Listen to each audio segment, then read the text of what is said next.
Hello everyone, welcome back to another video. Today we are getting ready to celebrate Valentino's Day. Yes, the season of love has returned to Eorzea, and we are getting ready to participate in the events now here in Gridania. So it's right here at the amphitheater, and it's called of Ardor and Argument. And this is supposed to be a very special type of quest in that everyone gets a vote, and we're about to find out what it's about. So Lisette has returned to share the ardor and affection of House Valentino with lovelorn Eorzeans the realm over. My love burns brighter than the sun, and deeper than the sea. Gladly would I share it with thee, and oh, most definitely thee. Oh, but if it isn't a sight to set my flames of passion aflutter alight, how fares my favorite emissary of ardor and affection? The merest glance into your eyes tells me that you are a woman within whom passion runs deep. Might you be willing to serve me in my sworn quest to bring true love to pining hearts across Eorzea? Lovely! Without further ado, allow me to explain my plight. As it were, I had mine to entrust the primary duties of emissary of ardor this year to my dearest sister Astrid. Why, if she were to rise to the challenge and prove herself my equal, just think of the unbound love that we might spread over the realm together. And yet I fear my best laid plans have already begun to go awry. Upon hearing my decision, two of my esteemed colleagues took umbrage, believing that I was playing favorites. How could I not see they insisted that they would be more suited to the task than my as-of-yet unseasoned sister? And so, on the eve of what should be the year's paramount celebration of love and romance, we find ourselves, well, why not bear witness to this unfortunate display for yourself?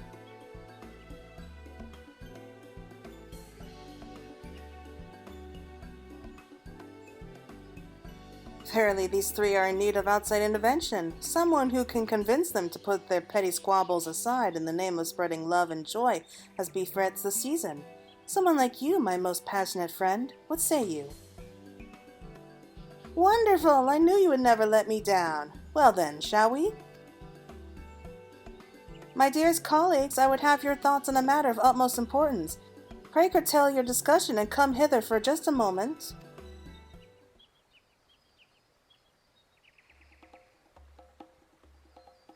I said stop your goddamn squabbling and get your worthless asses over here before I kick them from here to Coerthus!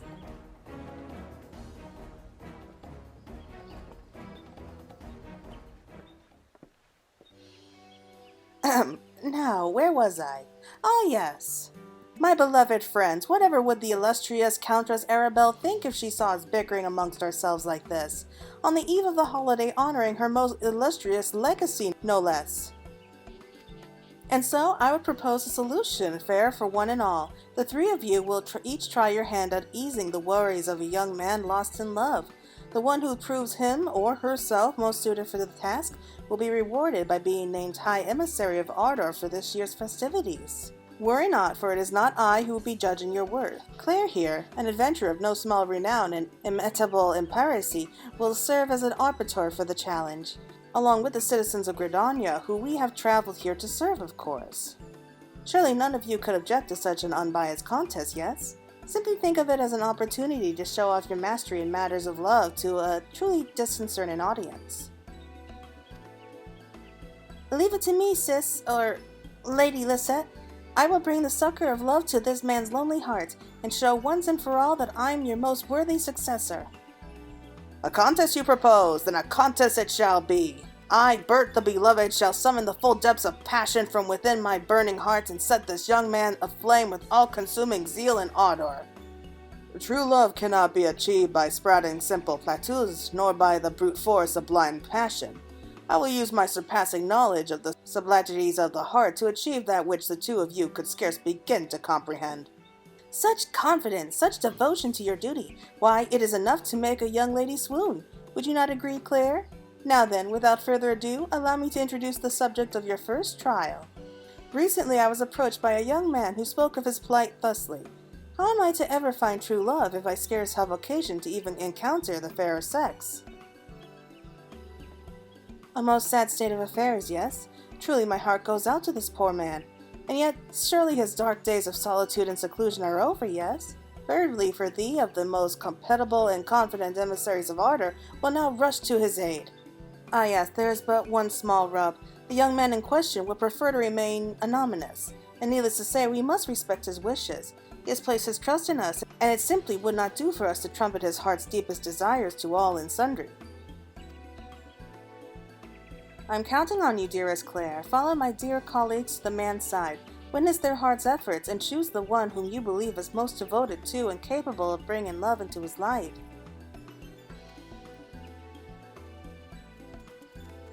Now go forth to Whistling Miller, my emissaries of ardor, and let your presence be a beacon of light to cast the shadows from the heart of this lonely young man. Should your confidence falter, remember that the Countess Arlabella is always watching over you from above.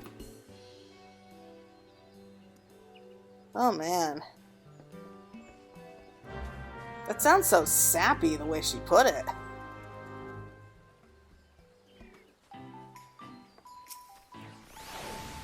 Go forth to the Whistling Miller, my friend. A young man pines and yearns, and you must ascertain for me which of my dearest colleagues is most up to the task of delivering the succor of sweet affection.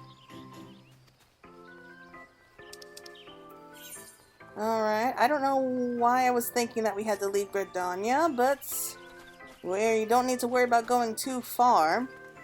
So as you can see, we have people dressed in many different colors around here. And that's because they all voted for a specific person. And so we'll be getting the same outfit as them in the color of the person that we think is most up to the task. Rodrigo, at your service. Since my childhood years, I've studied the art of love with a scholarly devotion unlike any other. I dare say there is not a single love poem or amorous tale that I have not read and analyzed 100 times over. Little wonder, then, that my knowledge in the field vastly outstrips that of my peers. I am Bert the Beloved, whose passion and fever for matters of the hearts are sung of the realm, nay, the world over. Like the brightest blaze does my heart burn, that it might kindle the romantic spirit of every soul I meet. Ah, if 'tis not my kindred spirit of ardor and affection, the always amorous, apologies, my friend, I fear I have not quite mastered my sister's rather distinctive matter of speech. Oh no, please don't apologize. I like that you speak normally.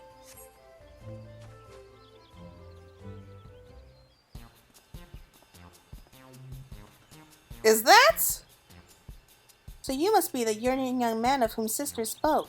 What troubles you this day? Open your sequestered heart to us, friend, and speak unto us your worries, that we might fill your lonely heart with the warmth of ardor and affection. Oh, it is him.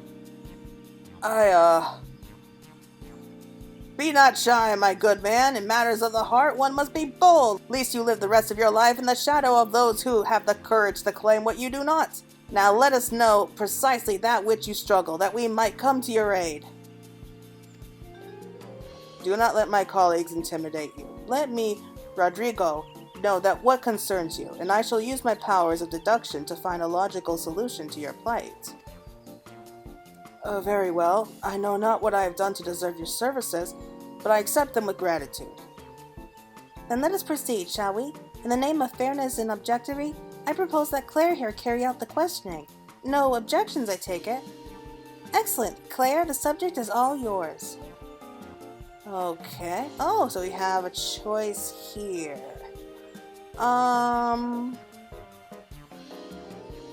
Yeah, so we'll start with this one. What are you looking for in a partner?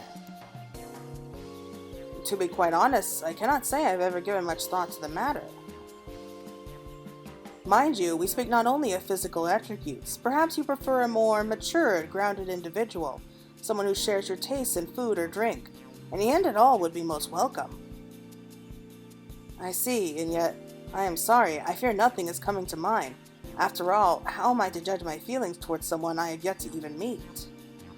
Ah, thoughtful and sensitive soul you are. Worry not, my friend, we shall pry no further on this matter. Thank you for your candor. Oh, so we have the other two questions too. Okay, so what do you do for a living? As if we don't already know. My profession? If it's all the same to you, I would rather keep the finer details to myself.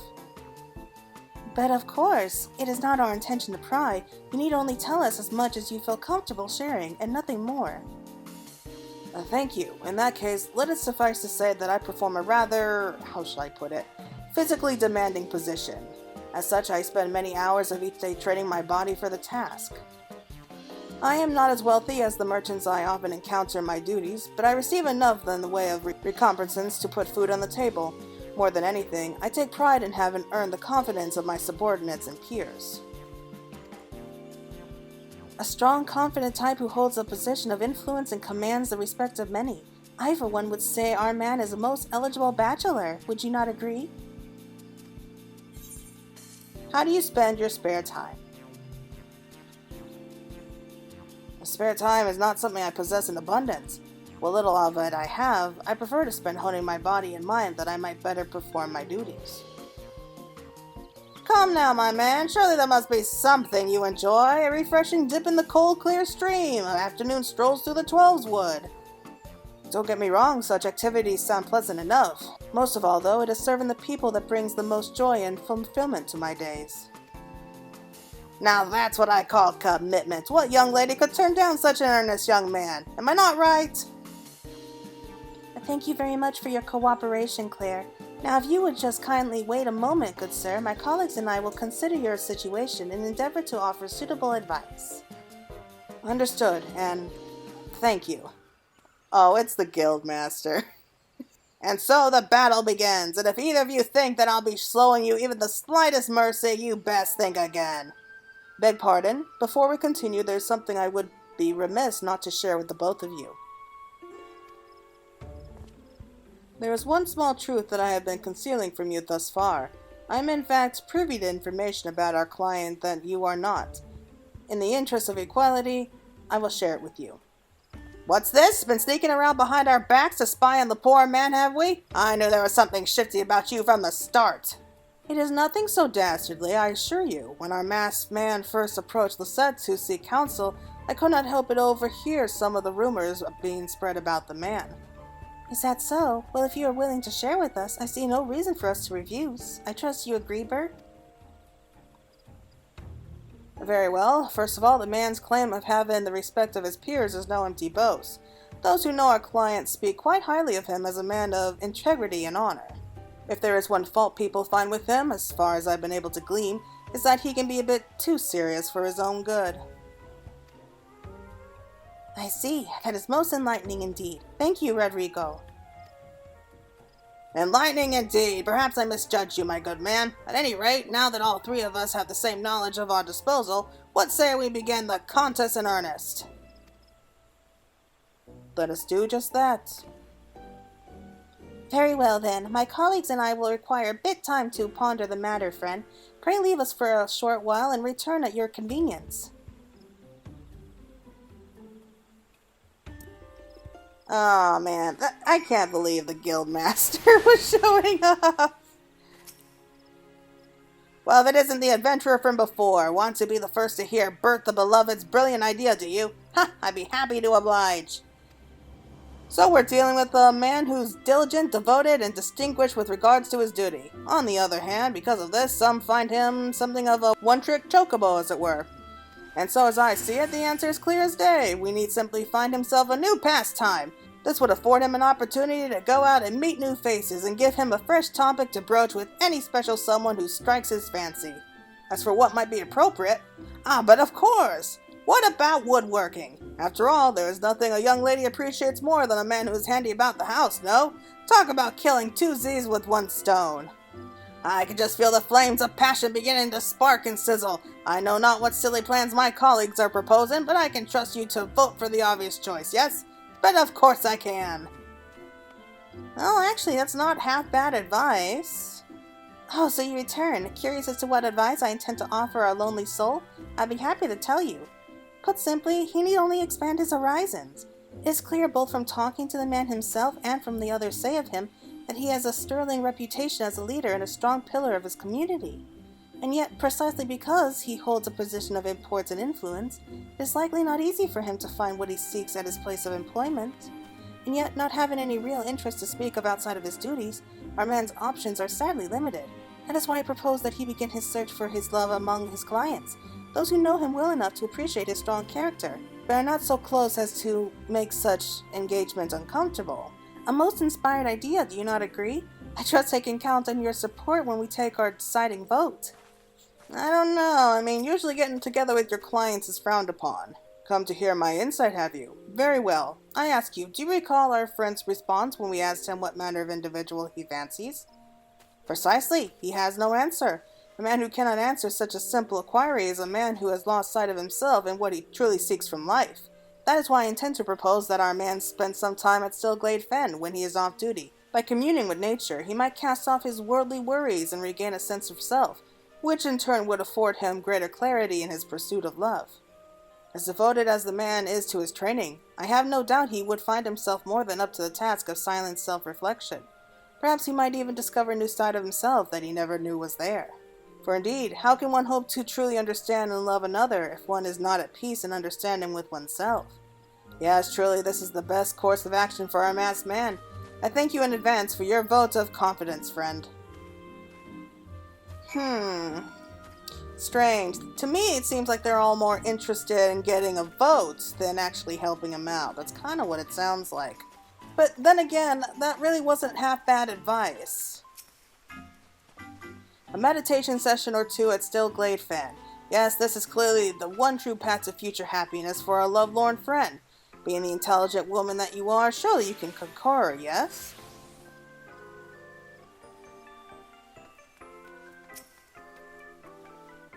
A man need only cast a wider net, and I'm certain he'll find true love if he seeks in no time at all.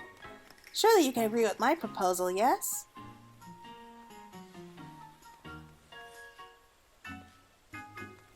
A new pastime is clearly and undoubtedly what our man most needs, and there could be none better than a carpentry. Today a new bench or table, tomorrow a tryst with his new true love. Why, I could just see the flames of passion kindling before my eyes. Again, I'm not sure. How am I supposed to choose?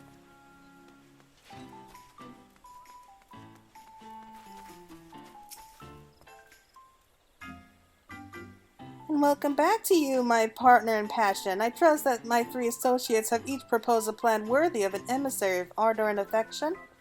No doubt choosing between the 3 of them will be a trying task. And yet, I have not but complete faith in your judgment. Choose the one you feel best embodies the spirit of Valentino's Day, and pray bring that individual to me. I shall be ever so tickled to see who you choose. Oh, but of course, there is one last thing. The preparations for the Valentino ceremony are at long last complete, and you are free to participate whenever your heart desires. It will be some time still before we render a decision as to who is most worthy to succeed me as emissary, so why not take the opportunity to enjoy the festivities in the meantime? I shall be oh so longingly waiting for your return, my dearest adventurer. Seasonal event instance unlocked. Yay! So we can actually go through the instance. We'll be able to run that later. And yep, so you'll have to go into a party of 2, into a very special maze where you have to work together to get through it.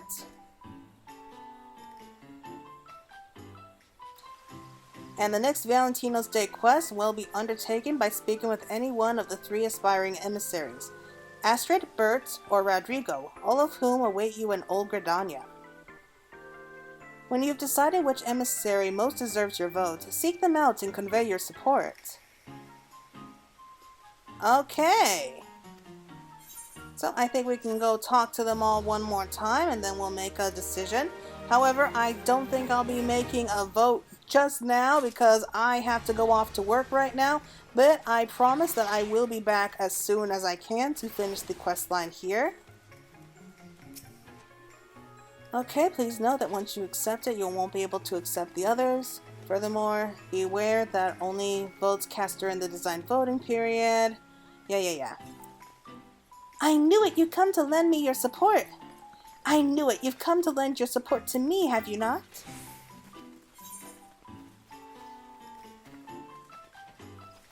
I like a moment to think things over. I just want to see if you all say anything different. Oh there, friend, I had a feeling you'd be back. I know not what the others have suggested, but there's simply no way it could hold a candle to the sheer boldness and brilliance of Bert the Beloved's advice. I like to have a moment to think things over. Alright, I'll just talk to you real quick. Ah yes, I was expecting you. As a woman of reason, I trust you have come to a logical conclusion. Nope, I just need a little bit more time. But I think we'll call it there for right now, but don't you worry everyone. In the next video, I will be making a decision as well as going over all the rewards and prizes that we get from this year. So until then, take care.